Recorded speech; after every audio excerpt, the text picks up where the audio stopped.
Hello बच्चों, आज मैं आप लोग के लिए इलेक्ट्रिसिटी का वीडियो नंबर 3 लेकर आया हूं, जो क्लास 10 के लिए ख़ास तौर पर है। पिछले दिन मैं आप लोग को पोटेंशियल एंड पोटेंशियल डिफरेंस का डिटेल्स बताया था। आज मैं आप लोग को ओम्स लॉ के बारे में जिक्र करूंगा, जो इलेक्ट्रिसिटी में बहुत इम्पोर्टेंट है। मेरा टॉपिक होगा Ohm's law.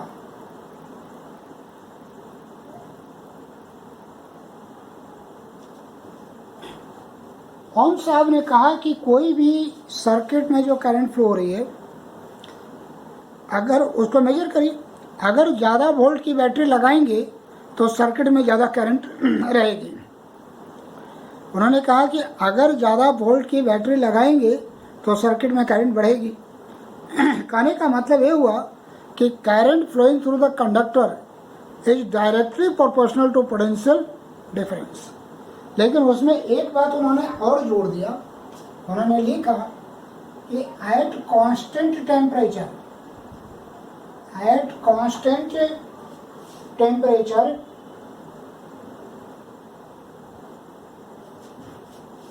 Current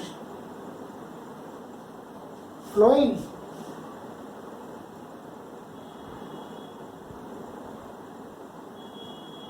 through the conductor is directly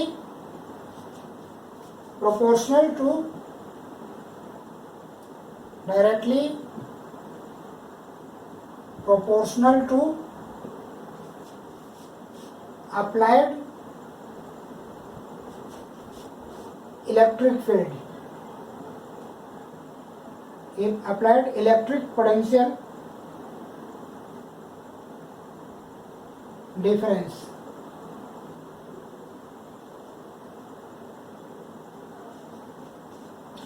कहने का मतलब इन्होंने कहा कि at the constant temperature current flowing through the conductor is directly proportional to applied external electric potential difference. यानी current is directly proportional to the potential difference at constant temperature. अगर temperature constant हो तब। इस बात पर हम लोग चर्चा करेंगे कि टेम्परेचर कांस्टेंट क्यों किया इन्होंने। अगर टेम्परेचर कांस्टेंट नहीं होता तो क्या प्रॉब्लम होती, इस बात पर चर्चा हम लोग करेंगे। आइए आगे बढ़ाते हैं। इसको हम लोग ऐसे भी लिख सकते हैं, V directly proportional to I. अगर I directly proportional to V है तो V directly proportional to I भी हम लोग लिख सकते हैं। अब देखो, प्रोपोर्शनल को हटाकर इक्वल टू डालते हैं, और कभी भी प्रोपोर्शनल को हटाकर इक्वल टू डालते हैं तो वहाँ एक कांस्टेंट का यूज करना होता है, और उस कांस्टेंट को हम लोग R कहते हैं। तो यहाँ हो जाएगा IR। तो V इक्वल टू IR। यहाँ पर R क्या है? कांस्टेंट है। R क्या है? यहाँ पर कांस्टेंट है, और इसको कहा जाता है रेसिस्टेंस। इसको कहा जाता है रेसिस्टेंस। R एक प्रकार का कांस्टेंट है, इसको हम लोग क्या कहते हैं? रेसिस्टेंस कहते हैं। तो अगर कभी पूछे कि what is the Ohm's law, तो ओम्स लॉ यहाँ से लेकर यहाँ तक आपको लिखना पड़ेगा, और यह ओम्स लॉ का मैथमेटिकल फॉर्म है V इक्वल टू IR। ठीक है, यहाँ R क्या है? एक कांस्टेंट। अब हम लोग को ओम्स लॉ को वेरीफाई करना है। अब हम लोग क्या करेंगे? ओम्स लॉ को वेरीफाई करेंगे। ओम्स लॉ को वेरीफाई करने के लिए हमें एक सर्किट बनाना पड़ेगा। अब सर्किट क्या है, हम इसके बारे में भी चर्चा करेंगे। सर्किट क्या होता है? क्वेश्चन अभी आता है कि what is the circuit, draw a simple circuit, एक क्वेश्चन आता है। अब देखिए, हम लोग क्या करते हैं कि एक सर्किट बनाते हैं। ऐसे मान लेते हैं कि एक बल्ब लगा देते हैं, इसके ऊपर से एक वोल्ट मीटर लगा देते हैं, ऐसे बगल में यहाँ पर एक आम मीटर लगा देते हैं, ऐसे यहाँ पर एक की लगा देते हैं, यहाँ पर बैटरी लगा देते हैं, यहाँ पर वेरिएबल रेसिस्टेंस लगाते हैं, और इसको हम लोग कहते हैं जॉकी, इसको हम लोग कहते हैं जॉकी, एक पॉइंटर को। तो इस प्रकार का हम लोग एक सर्किट तैयार कर लेते हैं पहले, और इसी सर्किट से ओम्स लॉ को हम लोग वेरीफाई करने का प्रयास करेंगे। हम लोग करते क्या हैं कि जब भी स्विच ऑन करेंगे तो हम लोग को आम मीटर में करंट और वोल्ट मीटर में पोटेंशियल डिफरेंस मिल जाएगा। स्विच जब ही ऑन करेंगे आम मीटर में करंट और वोल्ट मीटर में हम लोग को पोटेंशियल डिफरेंस मिल जाएगा।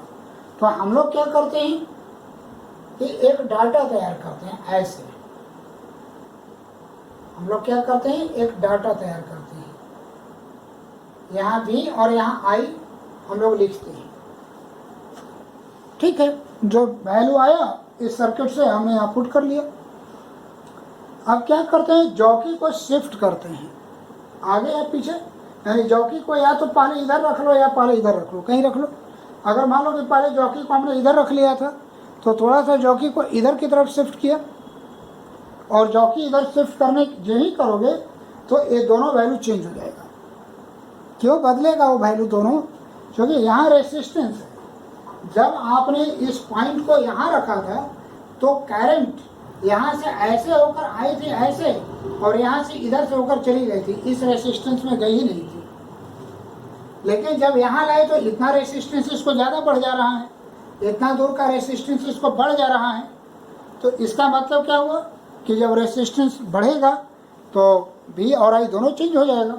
तो इस प्रकार से दोनों वैल्यू चेंज होगा, और फिर वो वैल्यू को नोट कर लीजिए। थोड़ा सा जॉकी को और उधर शिफ्ट करते हैं और फिर वैल्यू चेंज होगा, नोट करें। इस प्रकार से हम बहुत से वैल्यू ले सकते हैं इसमें। तो V और I का बहुत सा वैल्यू मुझे इस ग्राफ से, इस एक्सपेरिमेंट से आ जाएगा। इसके बाद हम लोग क्या करते हैं कि एक ग्राफ बनाते हैं। V को ले लेते हैं OY एक्सिस पर, और I को ले लेते हैं OX एक्सिस पर। ये हमारा हो गया I, ये हमारा हो गया I, और ये V है। V को ले लेते हैं OY एक्सिस पर, और I को ले लेते हैं हम लोग X एक्सिस पर। तो लिख भी दे OX OY। अब यहाँ V और I का जो भी वैल्यू आया हुआ है, इस वैल्यू से हम लोग पॉइंट्स बनाएंगे, और हम लोग देखते हैं कि यह एक स्ट्रेट लाइन हम लोग को आता है। अब स्ट्रेट लाइन तो डायरेक्टली प्रोपोर्शनल का इंडिकेटर होता है। हमने क्लास 9 के मोशन इन वन डायमेंशन के वीडियो में बात का जिक्र किया है। किन्हीं को अगर प्रॉब्लम है तो उस वीडियो को देख लें। यानी एक लाइन, स्ट्रेट लाइन, एक ग्राफ स्ट्रेट लाइन आना ही अपने आप में बताता है कि I is directly proportional to V या V is directly proportional to I। इस तरीके से ओम्स लॉ वेरीफाई हो जाता है। लिखेंगे कैसे कि making the setup of the experiment, when we start the key, then we get the value of current and volt potential difference in ammeter and voltmeter respectively, and we note down. When we shift the jockey, then value of I and V will change, and then we note it, and thus by shifting the jockey again and again, we can take several value of V and I. Now taking V on OY axis and I on OX axis, when we draw a graph, we get the straight line, and we know that a straight line is indicator of directly proportional. This means I is directly proportional to V or V is directly proportional to I. Thus Ohm's law is verified। क्योंकि Ohm's law तो यही था, हमने शुरू में लिखा था। और Ohm's law का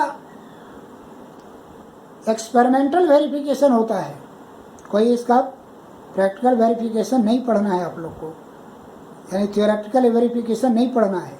जो भी पढ़ना है एक्सपेरिमेंटल वेरिफिकेशन पढ़ना है। ठीक है, इतना बात हो गया। अब यहाँ पर एक नया बात आएगा कि हम लोग V और I का स्लोप निकाल सकते हैं। इसका हम लोग क्या निकाल सकते हैं, स्लोप।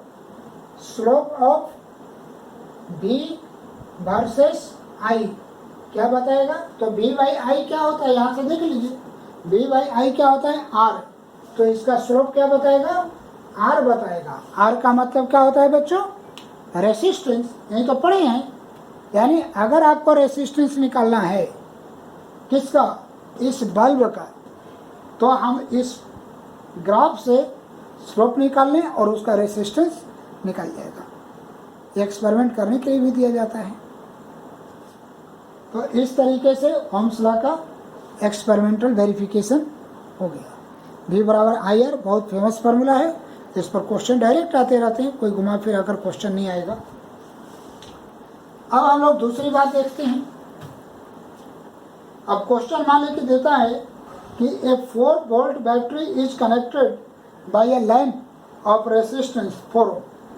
4 वोल्ट की बैटरी है, आप स्क्रीनशॉट ले लेंगे और उसके बाद अपना नोट्स तैयार कर लेंगे।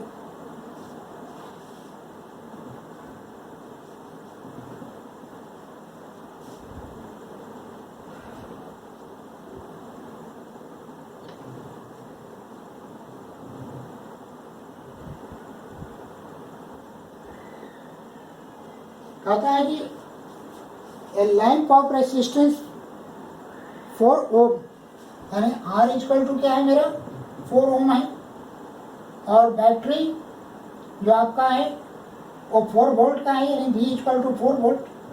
तो I इक्वल टू वाट ये पूछा है, तो हम लोग जानते हैं V equal to I R. तो V मेरा हो गया 4, I पता नहीं है, और एक कितना हो जाएगा रेसिस्टेंस 4, तो I इक्वल टू 4 अपॉन 4 कट जाएगा, इक्वल टू 1, और यूनिट क्या होता है एम्पियर। इसका मतलब कि वो लैंप 1 एम्पियर के करंट को कंज्यूम कर रहा है। अगर 4 वोल्ट के बैटरी 4 ओम के रेसिस्टेंस 4 ओम के रेसिस्टेंस के किसी लैंप को 4 वोल्ट के बैटरी पर जोड़ेंगे तो वह 1 एम्पियर करंट को कंज्यूम करेगा।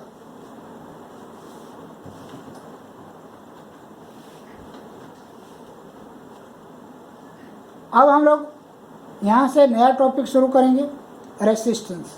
लेकिन ओम्स लॉ में जो क्वेश्चन मैंने पूछा था कि why temperature is kept constant, उसका जिक्र इसी रेसिस्टेंस टॉपिक में आएगा। तो हम लोग का अगला जो नेक्स्ट टॉपिक है वो टॉपिक है रेसिस्टेंस। तो सबसे पहले हम लोग ये जानने का प्रयास करेंगे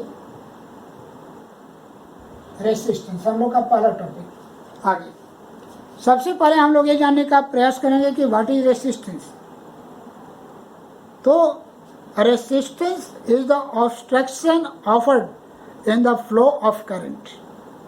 resistance is the obstruction offered in the flow of current. देख सकते हैं resistance is the obstruction offered in the flow of current। यानी किसी भी मटेरियल से जब करंट फ्लो होती है तो मटेरियल उस करंट के फ्लो में रुकावट डालती है, और इसी रुकावट को, इसी ऑब्स्ट्रक्शन को रेसिस्टेंस कहा जाता है। अब कहने का मतलब ये हुआ कि करंट तो कंडक्टर में ही फ्लो होगा, और कंडक्टर में ही रेसिस्टेंस भी मिल रहा है। इसका मतलब कि जहाँ कंडक्टर का जिक्र होगा वहाँ रेसिस्टेंस का भी जिक्र होगा, रेसिस्टेंस साथ साथ आएगी। अब समझना है कि रेसिस्टेंस आता कैसे है। तो आप ऐसे एक सिंपल सा डायग्राम समझिए। मान लें कि हमारे पास एक ऐसा वायर है, ठीक है, इस तरीके से एक वायर है। ऐसे ये वायर बहुत से एटम का बना हुआ होगा, इस तरीके से वायर के अंदर बहुत से एटम होंगे। अब मान लेते हैं कि यहाँ से कोई इलेक्ट्रॉन आगे जा रहा है, ये इलेक्ट्रॉन आगे जा रहा है, तो क्या इस इलेक्ट्रॉन के लिए इस मटेरियल के अंदर पाथ बना हुआ है जिसे होते हुए फ्रीली वो मूव करते चला जाए? नहीं, टनल थोड़ा ही बना हुआ है अंदर अंदर। अंदर में तो इसका एटम भरा हुआ है। होगा क्या कि जाएगा और एटम से टकरा जाएगा, तो एक रुकावट हुआ कि नहीं? हम दौड़ रहे हैं और कोई चीज़ से टकरा गए तो क्या हुआ, हमारे फ्लो में रुकावट हो गया, और इलेक्ट्रॉन का फ्लो ही तो करंट है, यानी करंट के फ्लो में रुकावट उत्पन्न हो गई, इसी को तो रेसिस्टेंस कहते हैं। तो कोई भी मटेरियल एटम का तो बना ही हुआ होगा, तो एटम की वजह से उसका रेसिस्टेंस क्रिएट होगा। एक दूसरे भी कारण आप समझ सकते हैं, एक और भी कारण होगा कि मान लेते हैं कि एटम का एक पॉजिटिव चार्ज है न्यूक्लियस, जब इलेक्ट्रॉन इसके नज़दीक से गुजर रहा होगा तो ये न्यूक्लियस क्या करेगा, इलेक्ट्रॉन को अपनी तरफ खींचेगा, यह भी एक प्रकार को रुकावट है। तो एटम के अंदर, मटेरियल के अंदर, कंडक्टर के अंदर अगर करंट फ्लो होती है यानी इलेक्ट्रॉन फ्लो होती है तो एटम से टकराता है, यह भी इस वजह से भी रेसिस्टेंस होगा, और उसका न्यूक्लियस इलेक्ट्रॉन को आगे नहीं जाने देगा, इस वजह से भी रेसिस्टेंस प्रोड्यूस होगा। तो इस प्रकार से रेसिस्टेंस प्रोड्यूस होने के दो बेसिक कारण हैं। अब आगे चलते हैं, रेसिस्टेंस के बारे में आना है तो V = IR पर ही हमको आना पड़ेगा, क्योंकि पहले तो यहीं पर मुलाकात हुआ था हम लोग का रेसिस्टेंस से। तो R = क्या हो जाएगा, V/I। अब रेसिस्टेंस का ऐसा यूनिट का जिक्र कर ले तो कितना हो जाएगा, V का यूनिट होता है वोल्ट और इसका होता है एम्पियर, शॉर्टकट में AMP लिखेंगे, यानी रेसिस्टेंस का यूनिट होगा वोल्ट पर एम्पियर, और इट इज कॉल्ड द ओम, इसको ओम कहते हैं। ओम आपने अभी देखा, ओम साहब सर साइमन ओम साइंटिस्ट का नाम था, उन्हीं के नाम पर इसका नाम ओम रखा गया। इसका सिंबल बहुत इंपॉर्टेंट है, इसका सिंबल ऐसे होता है ओम का।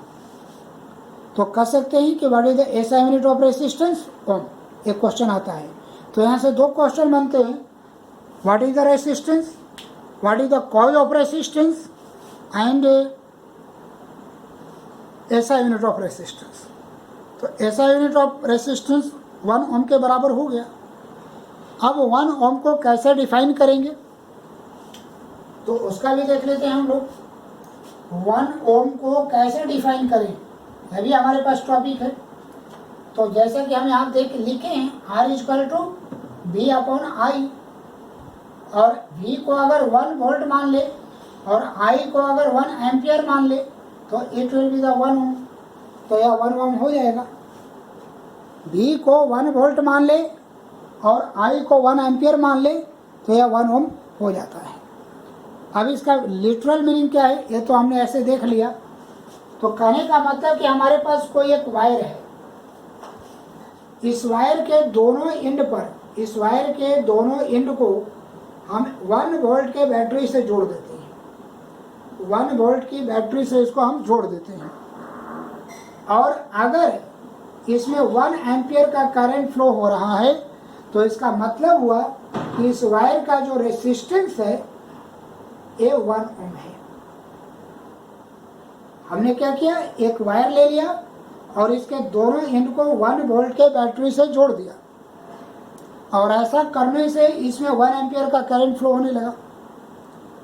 तो 1 वोल्ट की बैटरी से जोड़ने पर अगर 1 एम्पियर की करंट फ्लो हो रही है, इसका मतलब ये हुआ कि इस वायर का रेसिस्टेंस 1 ओम है।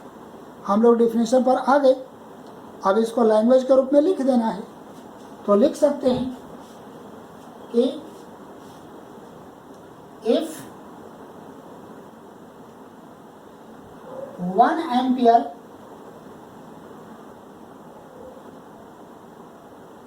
current will flow in a wire keeping its end at 1 volt, then we say that resistance of wire is 1 ohm। तब हम लोग कहेंगे कि इस वायर का रेसिस्टेंस 1 ओम है। अगर किसी भी वायर को वायर के एंड को 1 वोल्ट के बैटरी से जोड़ दें, और ऐसा करने के बाद अगर इसमें 1 एम्पियर की करंट फ्लो हो रही है तो हम लोग कहेंगे कि इस वायर का रेसिस्टेंस 1 ओम है। तो इस तरीके से 1 ओम का भी डिफिनीशन आ गया। चलिए आगे बढ़ते हैं। अब अगला टॉपिक हमारे पास है factors affecting the resistance.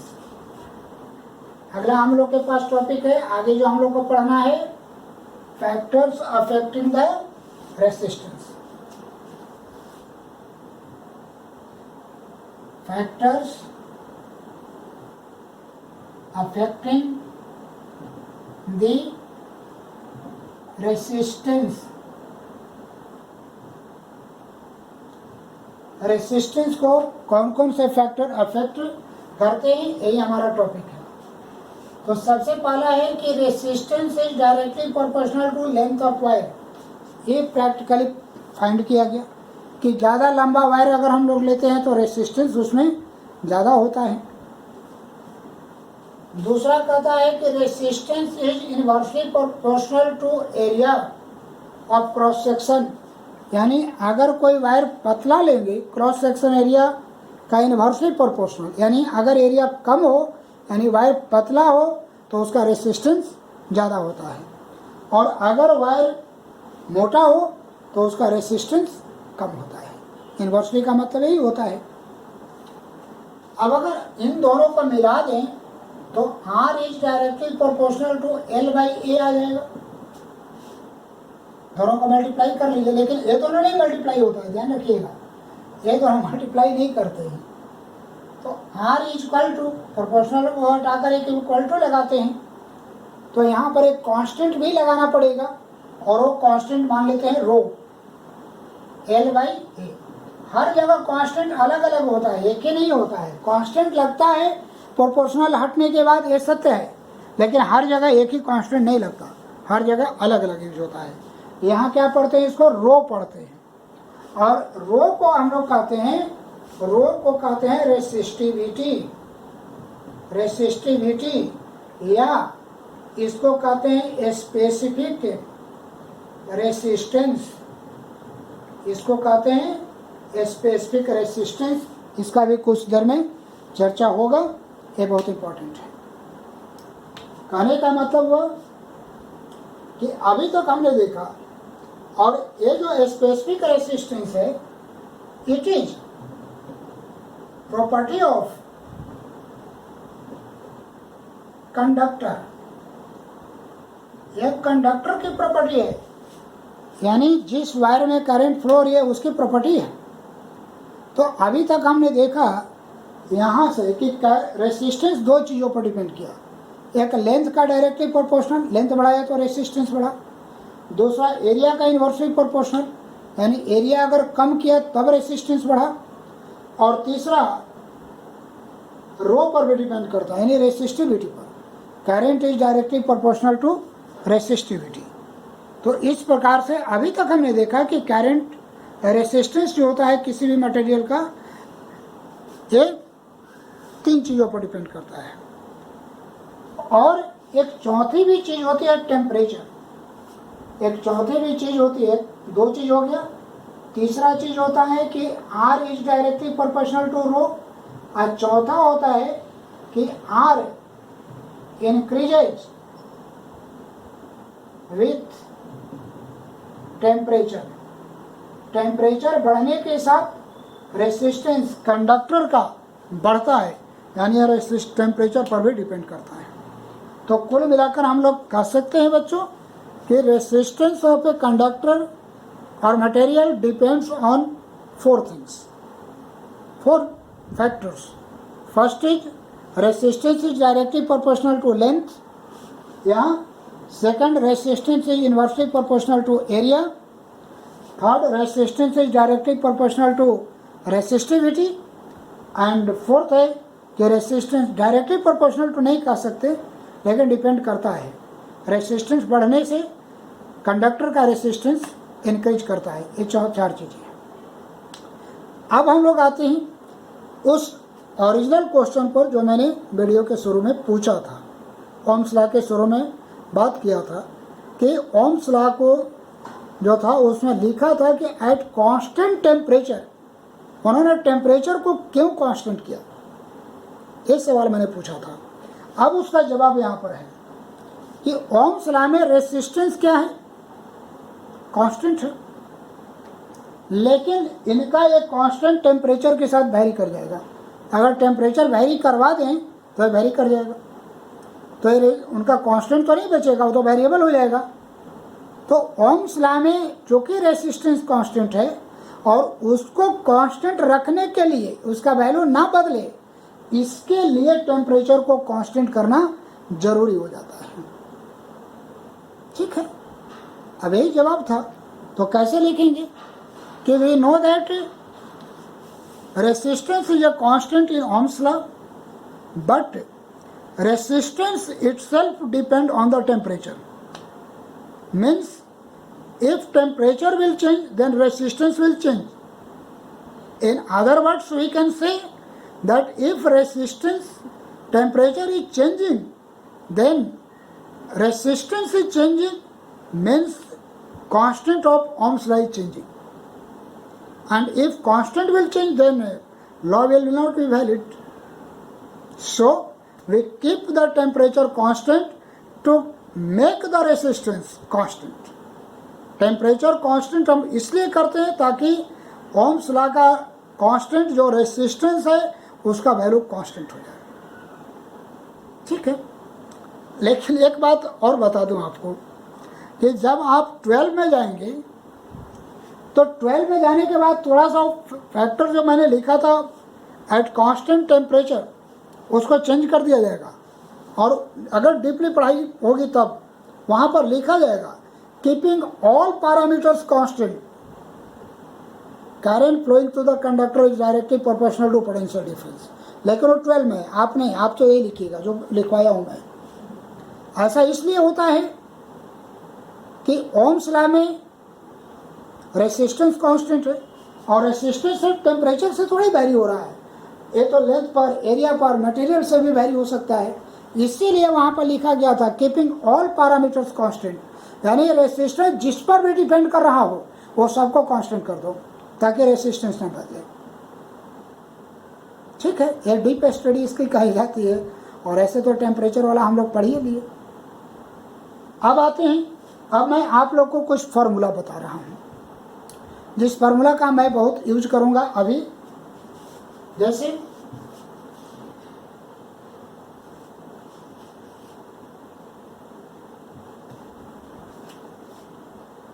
R1 by R2 equal to L1 by L2, formula 1।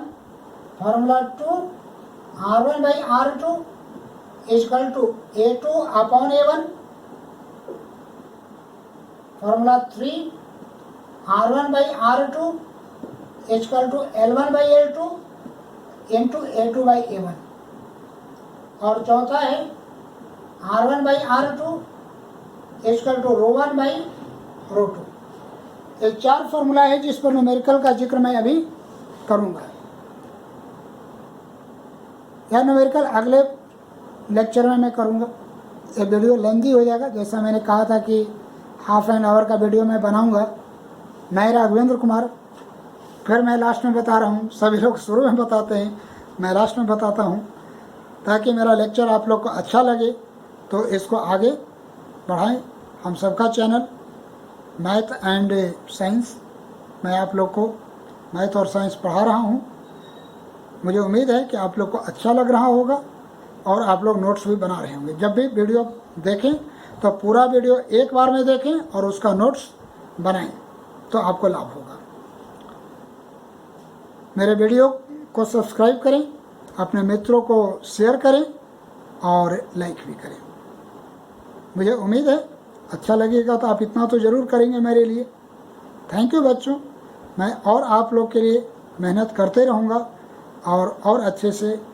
अभी लॉकडाउन चल रहा है इसलिए आप घर पर पढ़ रहे हैं, तो ये वीडियो आपको बहुत सहयोग देगा। Thank you.